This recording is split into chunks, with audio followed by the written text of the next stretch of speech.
A Grande Transição. Joana de Ângeles. Opera-se na Terra neste largo período a grande transição, anunciada pelas Escrituras e confirmada pelo Espiritismo.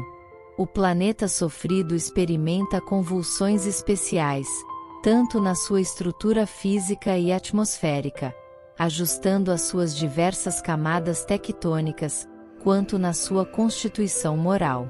Isto porque os espíritos que o habitam, ainda caminhando em faixas de inferioridade, estão sendo substituídos por outros mais elevados, que o impulsionarão pelas trilhas do progresso moral, dando lugar a uma era nova de paz e de felicidade. Os espíritos renitentes na perversidade, nos desmandos, na sensualidade e vileza, estão sendo recambiados lentamente para mundos inferiores, onde enfrentarão as consequências dos seus atos ignóbeis, assim se renovando e se predispondo ao retorno planetário, quando recuperados e decididos ao cumprimento das leis de amor. Por outro lado, aqueles que permaneceram nas regiões inferiores estão sendo trazidos à reencarnação, de modo a desfrutarem da oportunidade de trabalho e de aprendizado, modificando os hábitos infelizes a que se tem submetido, podendo avançar sob a governança de Deus. Caso se oponham às exigências da evolução, também sofrerão um tipo de expurgo temporário para regiões primárias entre as raças atrasadas, tendo o ensejo de serem úteis e de sofrer os efeitos danosos da sua rebeldia. Concomitantemente, espíritos nobres que conseguiram superar os impedimentos que os retinham na retaguarda estarão chegando, a fim de promoverem o bem e alargarem os horizontes da felicidade humana, trabalhando infatigavelmente na reconstrução da sociedade, então fiel aos desígnios divinos. Da mesma forma, missionários do amor e da caridade procedentes de outras esferas, estarão revestindo-se da indumentária carnal para tornar essa fase de luta iluminativa mais amena, proporcionando condições dignificantes que estimulem ao avanço e à felicidade. Não serão apenas os cataclismos físicos que sacudirão o planeta, como resultado da lei de destruição geradora desses fenômenos, como ocorre com o outono que derruba a folhagem das árvores, a fim de que possam enfrentar a invernia rigorosa, renascendo exuberantes com a chegada da primavera, mas também os de natureza moral, social e humana, que assinalarão os dias tormentosos que já se vivem. Os combates apresentam-se individuais e coletivos, ameaçando de destruição a vida com hecatombes inimagináveis. A loucura, decorrente do materialismo dos indivíduos, atira-os nos abismos da violência e da insensatez, ampliando o campo do desespero que se alarga em todas as direções. Esfacelam-se os lares, desorganizam-se os relacionamentos afetivos, desestruturam-se as instituições, as oficinas de trabalho convertem-se em áreas de competição desleal, as ruas do mundo transformam-se em campos de lutas perversas, levando de roldão os sentimentos de solidariedade e de respeito, de amor e de caridade. A turbulência vence a paz, o conflito domina o amor, a luta desigual substitui a fraternidade. Mas essas ocorrências são apenas o começo da grande transição. A fatalidade da existência humana é a conquista do amor que proporciona a plenitude. Há em toda parte uma destinação inevitável, que expressa a ordem universal e a presença de uma consciência cósmica atuante. A rebeldia que predomina no comportamento humano, elegeu a violência como instrumento para conseguir o prazer que lhe não chega de maneira espontânea, gerando lamentáveis consequências que se avolumam em desvaires contínuos.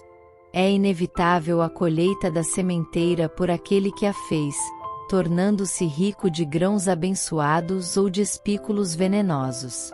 Como as leis da vida não podem ser derrogadas, toda objeção que lhes faz, converte-se em aflição, impedindo a conquista do bem-estar. Da mesma forma, como o progresso é inevitável, o que não seja conquistado através do dever, o será pelos impositivos estruturais de que o mesmo se constitui.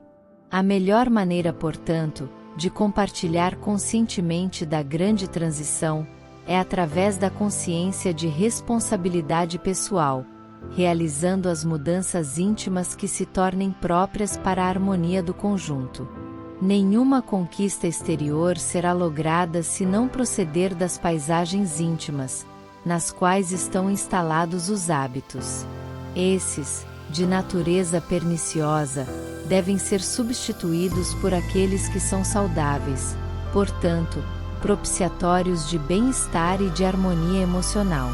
Na mente está a chave para que seja operada a grande mudança. Quando se tem domínio sobre ela, os pensamentos podem ser canalizados em sentido edificante, dando lugar a palavras corretas e a atos dignos. O indivíduo que se renova moralmente, contribui de forma segura para as alterações que se vêm operando no planeta. Não é necessário que o turbilhão dos sofrimentos gerais o sensibilize, a fim de que possa contribuir eficazmente com os espíritos que operam em favor da grande transição. Dispondo das ferramentas morais do enobrecimento, torna-se cooperador eficiente, em razão de trabalhar junto ao seu próximo pela mudança de convicção em torno dos objetivos existenciais, ao tempo em que se transforma num exemplo de alegria e de felicidade para todos.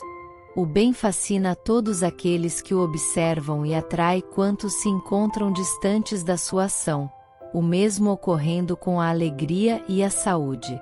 São eles que proporcionam o maior contágio de que se tem notícia, e não as manifestações aberrantes e afligentes que parecem arrastar as multidões.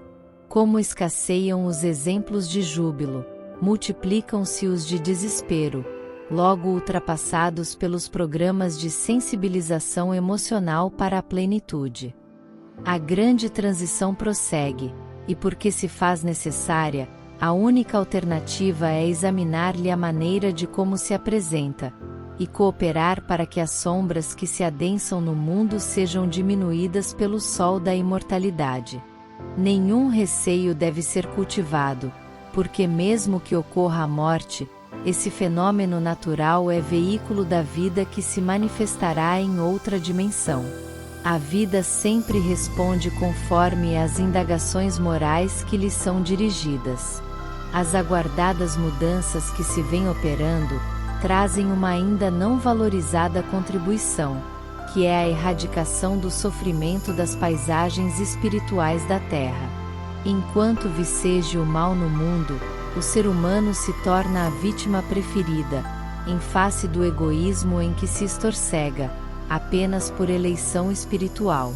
A dor momentânea que o fere, convida-o por outro lado à observância das necessidades de seguir a correnteza do amor, no rumo do oceano da paz. Logo passado o período de aflição, chegará o da harmonia. Até lá, que todos os investimentos sejam de bondade e de ternura, de abnegação e de irrestrita confiança em Deus.